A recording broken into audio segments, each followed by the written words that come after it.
So I have a confession to make. I've been shooting still photos for more than 10 years, and the only cameras I've ever used are Canons. And I decided this year that I'm gonna make the leap to Sony in a small way. So I picked up the A6400.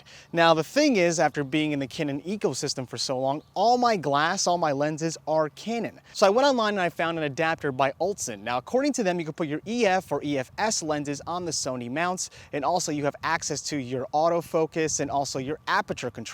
Now I have it here on my 6400 with an 85mm, and I haven't really used it yet. So in this video, I'm going to take a look at this adapter and how it works with the A6400 or the Sony mounts in general, and whether or not you lose some capability when you use adapters like this. Now for this video, my sister-in-law Taylor just passed her RN exam, and now she is a real nurse. So we're going to shoot her as a congratulatory kind of portrait shoot and see how well this adapter stacks up and if you're losing any capabilities when using this adapter. So let's get started.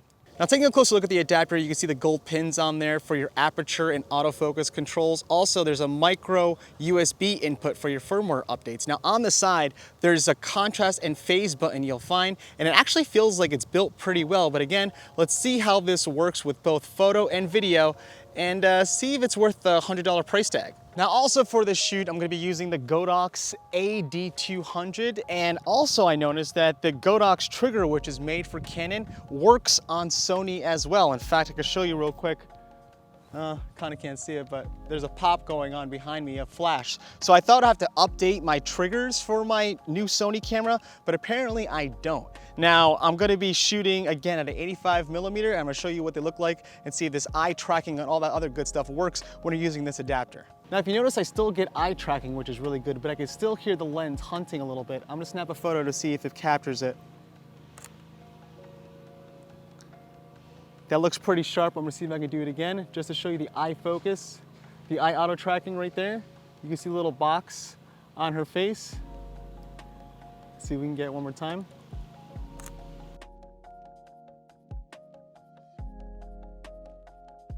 So I'm gonna try for a few more. I noticed that eye auto tracking is working like I just showed you, so I'm gonna shoot a couple more, see what we get.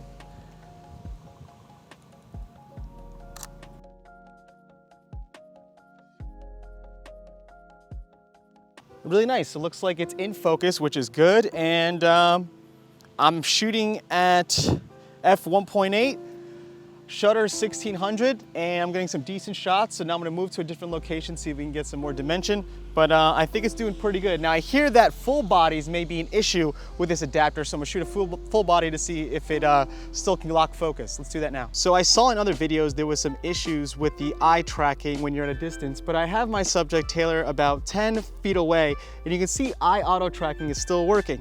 Now I'm gonna shoot a photo real quick just to make sure it's sharp.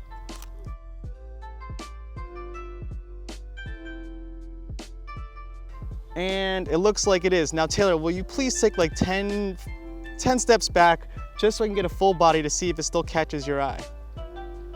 All right, that's a full body, and look, eye auto tracking still seems to be working, so I'm not sure what happened with other videos, but this is working pretty well.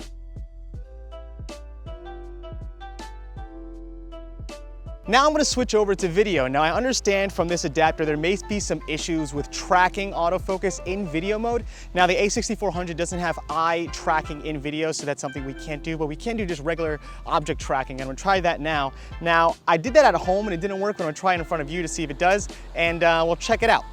All right, so now we're in video mode and I'm noticing some issues now. So if I try to like half press the shutter or do anything when it comes to autofocus in video, I get this little prompt that says lens, invalid with lens. So I can't really do that. So it seems like I can only manual focus when I'm shooting video. Now I went into the function menu and see if I can change it, and it doesn't even let me do that. So that's an issue you will have with the Altson adapter, that you can't use any sort of autofocus when you're shooting video.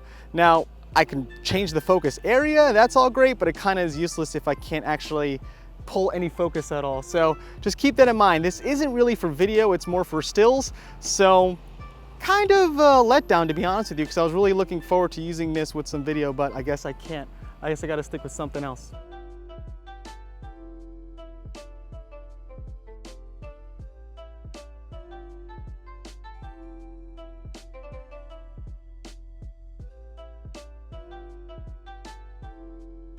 All right, so my thoughts on the Altson lens adapter. I think it's about a 6.5 out of 10. It does a good job with autofocusing, but the whole eye tracking and losing it in direct sunlight is kind of a bummer. Also a bummer is the video and how you can't track at all in that mode. It's built like a tank and it does a good job, but I just can't give it higher than maybe a 6.5. Low 7 if anything. So if you're interested in this, it costs about $100. I'll have links for the Amazon store in my description. Overall, I think it's okay. It's not the greatest, but it's good for me because I have all Canon glass, and until I build up my Sony lenses, this is what I'll have to use. And I wouldn't use it if you're doing something with a lot of motion. Like I wouldn't trust it so much for like an event, like an active event. I wouldn't trust it so much for sports. But if you're doing portraits where you have some time to set up your shot and you have some time to find that focus, I think this does a pretty decent job. So again, I'll have links in the description. Please, if you like this video, make sure you leave a like, subscribe, and also hit that bell notification so you get alerts for all my videos coming up. I like to put them out at least once a week. And this is Ken, the content coach. Thanks so much for stopping by. Now go out and make something.